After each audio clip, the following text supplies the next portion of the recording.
Otis was out in the backyard on Tuesday night after dark on the leash. We have a long line, and he's roaming around, snooping around, and I don't think much of it.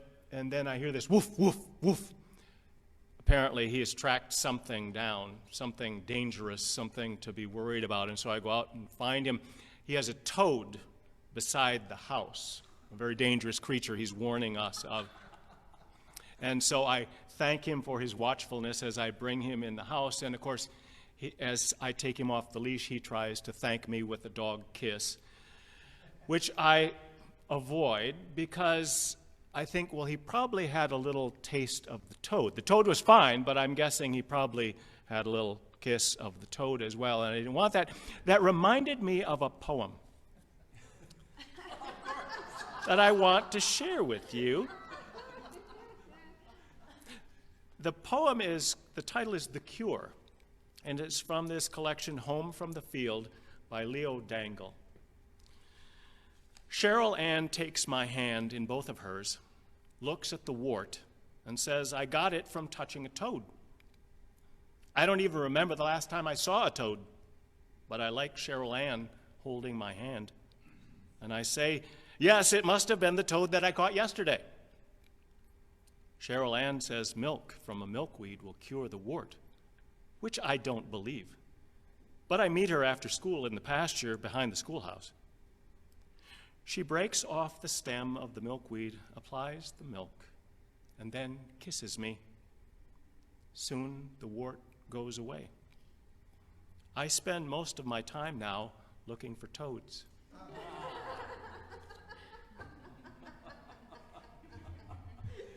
Isn't that fun? Now, is that love? Is that lust? Is that curiosity? Yes, yes, yes. Is it hope? Because that's the one I want to lean towards today. Hope is something that younger people are able to give themselves to rather readily, and it's something that those of us who are more seasoned, shall we say, have a little harder time with.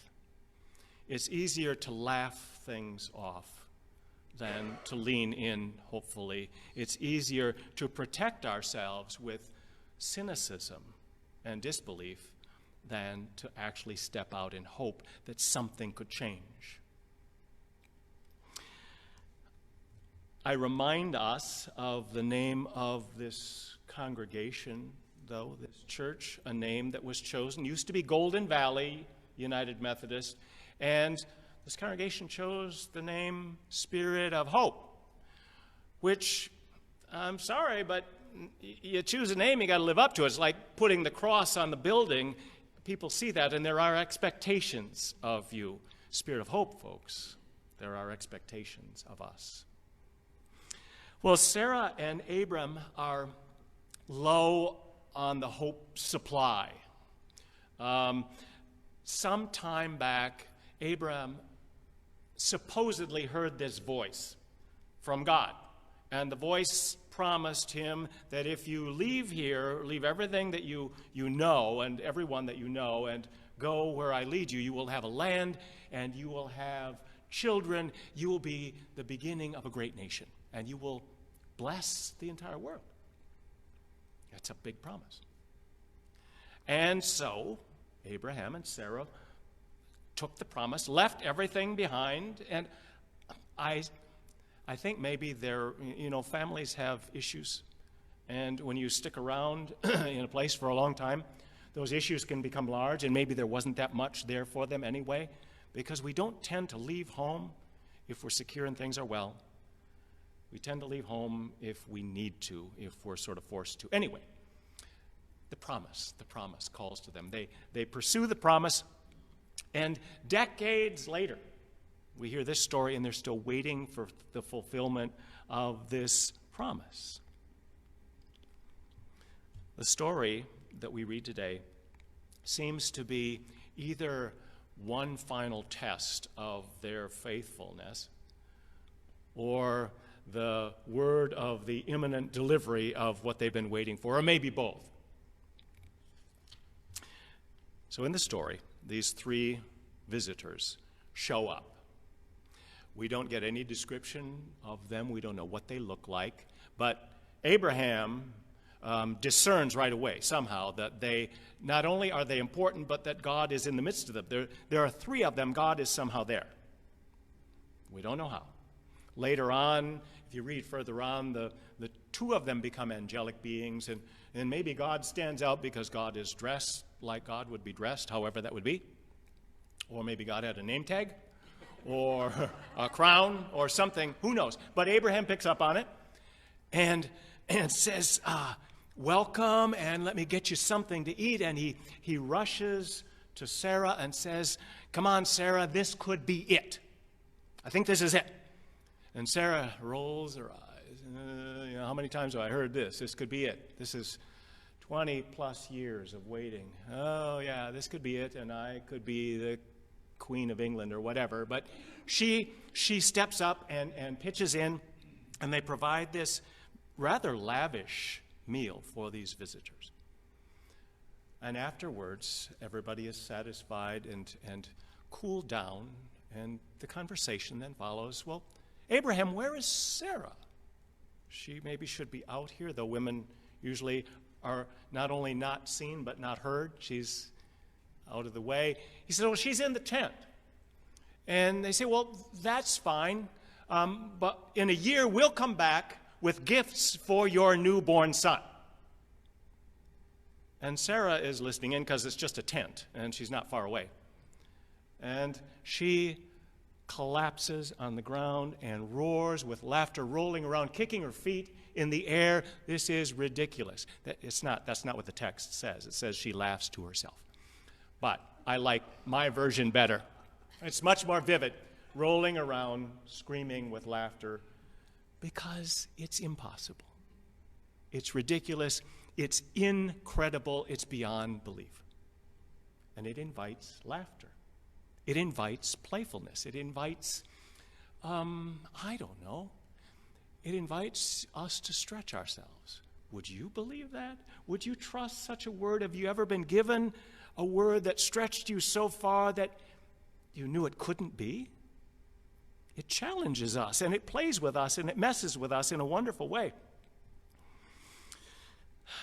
And the question then to Sarah, why are you laughing? Why did you laugh? And she said, well, I didn't laugh. I choked on a piece of bread. It was a big piece of bread, and I'm better now, but I didn't laugh. She did laugh, as we all would. And really, you might as well go looking for toads and hope that Cheryl Ann will come and hold your hand and turn you into a handsome prince or a handsome, beautiful princess, or at least get rid of your warts, as to believe this word of a child coming to be. Why did you laugh? Is anything too wonderful for God? And that's sort of the shame on you, right? You should believe. And hearing that, I think, well, right, nothing is too wonderful for God. However, there are wonderful things that do not happen that should, even when God should intend them to happen. And so, what are we supposed to do? We're left with questions. We're left with possible doubts, with our hesitance to trust such things. And then, in the midst of this, there's that curious exchange, which we tend to shy away from, where the visitors say, Sarah will have a child. And Sarah says to herself, will I have pleasure? And then they say, why did Sarah laugh at having a child? Why did she reject that? Why did she challenge that? The Hebrew Scripture doesn't shy away from earthly things. And childbirth and pleasure at approaching childbirth, all of that, they're willing to go there. The Scripture is willing to go there. We get a little uncomfortable with such things. And you can go any number of ways with this text. You'll have a child, shall I have pleasure? Let me simply suggest this, that the act of conceiving or trying to conceive a child can be very pleasurable. but it can very quickly lead to things that aren't. Birth, for instance, or the pregnancy before the birth. Ask any parent. Conception can lead to unwanted and inconceivably uncomfortable things. If I'd known then what I know now, I never saw that coming, right? Yeah. On the 20th of May in 1961, John Lewis was on a bus with fellow freedom riders coming into Montgomery, Alabama. They were unwelcomed by a mob of about 1,000 angry white people who did not want them there. They didn't put out a table of food. They showed up with rocks and bottles and bricks and bats and at least one pitchfork. And they beat people brutally. They dragged them off the bus. One of the buses was burned. John Lewis, who is still a congressman today, had a wooden Coca-Cola crate smashed over his head. People had to go to the hospital. No one died, miraculously. That evening, Martin Luther King Jr. was there at the First Baptist Church for a meeting to welcome these freedom riders who were there to demonstrate and to push for justice and to help people register to vote and all of that to try to change things. And as they gathered inside the First Baptist Church, another angry mob gathered outside, and they threw rocks and broke windows, and they burned cars, and they cut the power lines to the church, and it's dark. And the fear is that with all of these people inside, these outsiders, somebody will throw a Molotov cocktail into the building, and they will be burned to death. The National Guard have to come to the rescue to bring them out of the church safely. At those two bloody, brutal events, the Montgomery police do not show. They are nowhere to be found. Obviously, giving approval with their silence and their lack of presence of what's going on. A year later, in 1962, Kevin Murphy is born in another part of the country and has nothing really to do with this event at all. But his father's in the Army, and they move around. He's an Army brat. And in 1970, his dad is stationed in Alabama, and they come to live in Ozark, Alabama. And Kevin begins to learn about racism Southern style. And he's not encountered this before, and his family is very opposed to the sorts of things that go on and to the way that white people treat black people in the South, even in 1970, and he learns of that. He grows up with that. Eventually, when he is able to, when he's an adult, he joins the police force in Ozark with the hope that he can help change things and make the world a better place for everybody, at least here. In 1986, he moves to Montgomery and joins the police force there. And he rises through the ranks. In 2010, he becomes chief of police in Montgomery, Alabama, Kevin Murphy. In 2013, in March, John Lewis is bringing a delegation through southern cities on a commemoration tour of the civil rights movement. He does this in the spring. I don't know if he does it every spring, but he was doing it that spring. And he was coming to Montgomery, and the mayor asked Chief Murphy if he would be the welcome speaker for this event at the First Baptist Church in Montgomery, where the Freedom Riders were almost killed when they landed in 1961. So Chief Murphy, on that day in March in 2013, walks across the street from the relatively new police station that was built right across the street from the First Baptist Church, so if something happened there again, the police couldn't ignore it.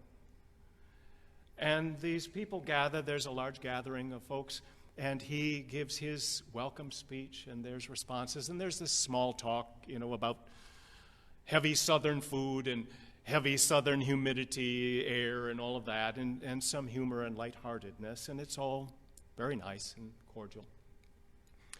And then he steps to the mic, the chief of police, and he says to Congressman Lewis, who is sitting in the front row, "I want to apologize to you. We failed to protect you and the other freedom riders when you came here all those years ago. And I am truly sorry for that on behalf of the police department and the city." Now, this was not scripted. This was not planned. He said that Montgomery police were not very good to you in 1961. We are a better police department and a better city today, and we're glad you're here. And John Lewis stood up and, holding back tears, embraced this younger white police chief in a city where he nearly died years ago. And then when he had enough composure to go back to his seat, he turned, and the chief of police took him by the shoulder and pulled him back and said, "I want to do something here this was not planned." And he took his badge off. And he said, "This used to be, in this city, a symbol of oppression for folks like you, for you. I want it now to be a symbol of reconciliation." And he hands his badge over to John Lewis. And Lewis says, "Chief, you can't give me your badge. You need that." And he says, "I can get another one. I can get another badge." And at that, somebody in the crowd, this 200 plus people, stands up and begins to sing, "We shall overcome. We shall overcome." And everybody stands up, and they link arms, and they sing together, and they weep together, and they laugh together, and they hold each other up, and they lift up that promise of someday we shall overcome, someday. Someday.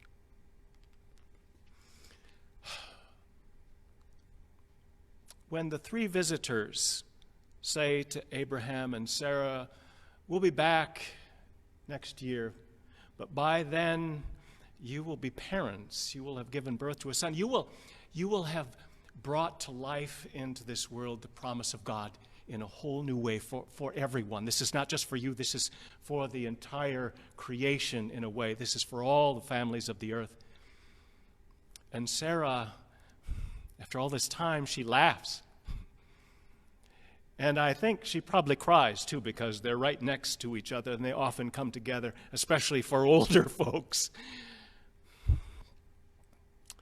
And there are tears of joy, and there are tears of bitterness, and there is grateful laughter, and there is cynical laughter. But the story ends with shared laughter. And now everyone laughs with me because I have brought this promise of God into the world after it should have happened, long afterwards. That's where this story is going to. The story that we are in the midst of, that is being told in and with and through us, it's going the same way because God is in this too.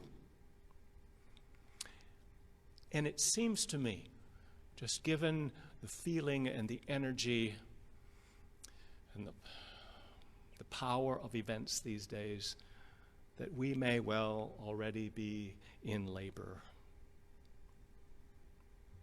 Amen.